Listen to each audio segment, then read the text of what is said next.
এক নাম্বার কথা হল যে ধুবড়ী টু ফুলবাড়ি ব্রিজ, এই যে দেখেন পানি কত স্পিড গেতাছে।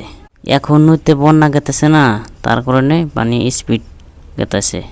আর ধুবড়ী টু ফুলবাড়ি ব্রিজের সেগমেন্ট কিভাবে ফিটিং করছে দেখেন তো। আর ধুবড়ী টু ফুলবাড়ি ব্রিজের যে পিলার আছে, আর পিলারগুলো দেখেন তো কিভাবে ফিটিং করা হয়। আর এ পাকে ধরেন পোকামারির থেকে স্টার্ট করছে। আর মোটামুটি কামটা বহু তরজর কাম আগ বড়াইছে। আর এই হল মোটামুটি 60 পোকামারি। আর যেটা ব্রহ্মপুত্র রিভার আছে, আর দেখুন এটা 68 ব্রিজের পিলার।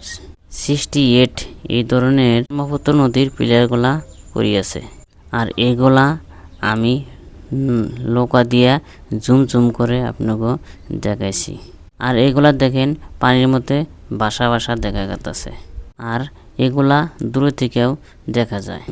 আর যখন মানে বন্যার টাইম, যখন পানির সময় না থাকে, এগুলা পুরা শুকায়।